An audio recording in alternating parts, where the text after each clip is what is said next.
Welcome to Cañdid, our first podcast, and I am interviewing Ethan Kim. I'm Cole Rowan, and this is our segment on how to become a successful teenager. So, I wanted to interview Ethan because he's a prime example of a successful high school student. He's running his own editorial outlet, The Outspoken OPA, and has even created the La Cañada charity. So, starting off with our first question, why did you start the Outspoken OPA? Well, after the 2016 presidential election, I saw a dangerous split within the nation. Hillary Clinton and Donald Trump both representing both political sides. And I thought that was really detrimental to the overall atmosphere.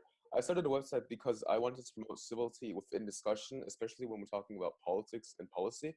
And I wanted to promote civility in a discussion to keep the people informed and to allow people to have a voice.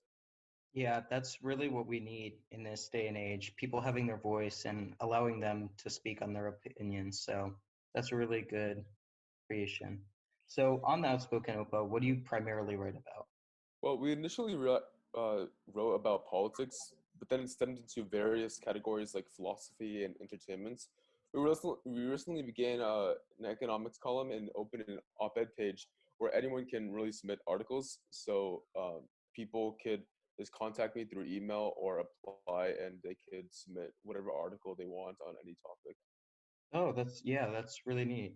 So it seems to me that you're very engaged in listening and writing the teenager opinions and trying to influence their minds. So why is that so important for our generation? With all the problems that face the world right now, this generation and the ones that come after must do everything in their power to solve life-threatening issues.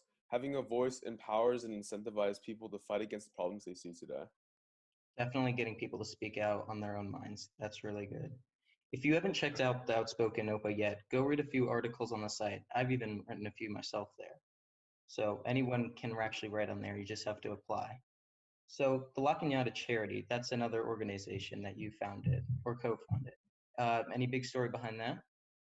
Well, just recently we began a project where we manufactured and donated over 1,000 face shields to various hospitals. Oh wow. Before we had a 2018 charity and a 2019 charity where we set up an event at Memorial Park, which is located in La Cañada, and we set up various tables and we sat for 2 hours and collected donations varying from food, toys, and any other necessities for people in desperate times. And then in 2018, we got 150 donations.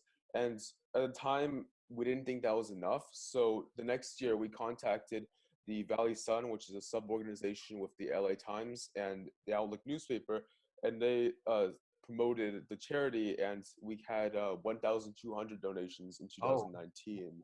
that's So really yeah, um, we're unsure if we're going to have a 2020 charity because of the pandemic. Depending on if it gets better in August, we would set up the charity. But as of now, everything's it's uncertain right now. yeah. So right now we're doing the face shield project as a substitute. That's really good. And those masks were 3D printed, correct? No, they were actually manufactured from Oh, uh, by hand, basically from oh, wow. materials. And how many of Yeah, those were manufactured again? close to 1,000, yes. Oh wow, that's a lot. That's really good. So, what do you think you can say to teens who are watching and listening to this that want to get involved more like you?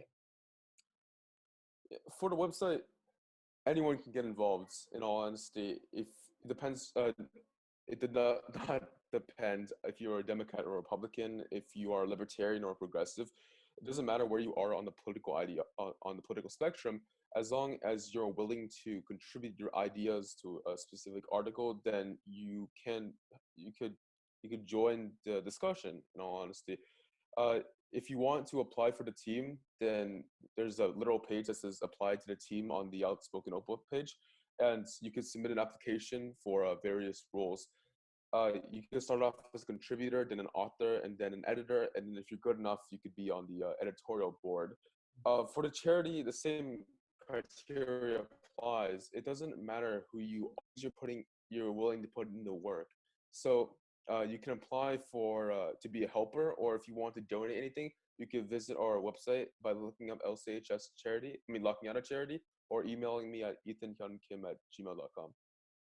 So both of your brands really, they're a gateway for youth or teenagers of people our age to really get themselves out there and really do something for better. So that's, yeah, that's a really nice way you've been able to do that. So having created these brands, do you think this will help you get into a better college or look better on resumes? I'm sure they will. In all honesty, uh, I think colleges are looking for that, but it's not really why I initially created these organizations. I created the website to promote civility, and I created the charity to promote charity. I think poverty is one of the biggest problems within our country and in the world, and we should do everything in our power to mitigate that problem and allow people to have the necessities they need to succeed in life. So it seems kind of like your main focus. You really like to help people, and I like that you didn't even have any of those goals in mind when you first created it. You weren't even looking to benefit yourself. You were trying to help others. So, do you have any specific college in mind or what you want to do? Uh, I've been always looking at Georgetown University or UCLA or UC Berkeley. I would want to major in political science or pre-law. I've been looking at journalism too, and then eventually to go to law school. But yeah. All right, that's really neat. So moving on, one of our second to last questions, how's the coronavirus affected any of your brands? Or I'm also aware that the LC charity and their part to donate the masks, which you talked about earlier.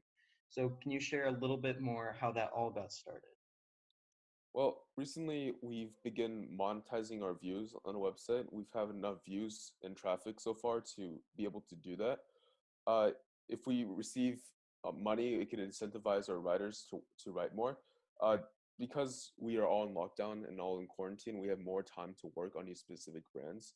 Um, so we've pumped out over 10 articles about the coronavirus, and I'm sure there's more articles that we've written. For the charity, like you said, we were talking about the face shields projects, and we're going to continue the face shields projects. Again, we don't know if the 2020 charity will be postponed because of the pandemic, but hopefully everyone can overcome this pandemic, and we will see a charity in August. So when you're talking about, okay, yeah, when you're talking about monetizing your views for your website, are you talking about like running ads on them?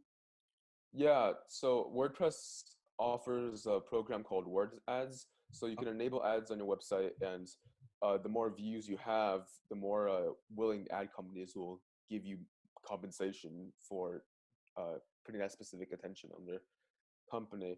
Uh, this money isn't really to go to like any specific organization. It's really to go to our writers Yeah.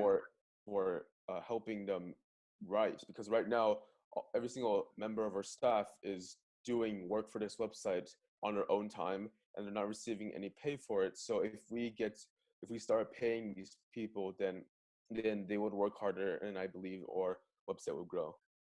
Right. And speaking on the Outspoken Opa, you guys have been in the LA Times, right? A few times?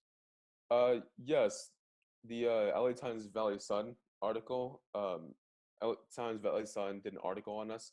Uh, Unfortunately, they recently closed due to the pandemic, I heard about but it, yeah. yeah, it's really unfortunate. I think multiple staff members were laid off, but earlier this year in January, Sarah Cardine, who was a reporter for the Valley Sun, did an article on us, and she explored why we created the websites and what we're going to do in the future. It's at least it's good for you that the Outspoken Opa was not like a paid job already, so luckily you won't have to lay anyone off. But when you first started it, did you ever imagine about monetizing and paying your writers, or was that really all just a dream in the future? I certainly didn't see myself doing that when I first began the website. I didn't allow another person to write on my website until April of last year. So I Okay. began the website in January of last year, and for months I was the only writer. And then when my friends wanted to write for it, So I allowed him to do that, and then more and more people started to do it. All right. So, what do you think your most popular pieces on Outspoken Opa are, and what do like teenagers like us really like to read right now? Well, the most popular article on our website is an article called United We Stand. It was an article I wrote after the unfortunate shooting in El Paso, Texas in August 4th, I believe. I wrote the article saying that despite our political differences, we need to stand united as a country, especially because people think it is morally permissible to shoot schools. Um, Really, what I think teenagers want to read right now is what is going on in the world and what a teenager's perspective is on that world. Uh, my favorite articles is articles that deal with what we are feeling when it comes to certain global catastrophes. So my favorite article would be the an article titled "The Fear of the Coronavirus," because it talks about my perspective on how the coronavirus is impacting our lives. So Right. So it's really good that we have relatable impacts for everyone. That's really how everybody can write for it and can relate to it when they read it. All right. Well, thank you so much, Ethan, for coming on Block Handed and giving us your background. So this has been really nice to have you. thank you for having me. No problem. All right. And this has been Lock Handed, and this is our segment on how to become a successful teenager. And I'm your host, Paul Rowan.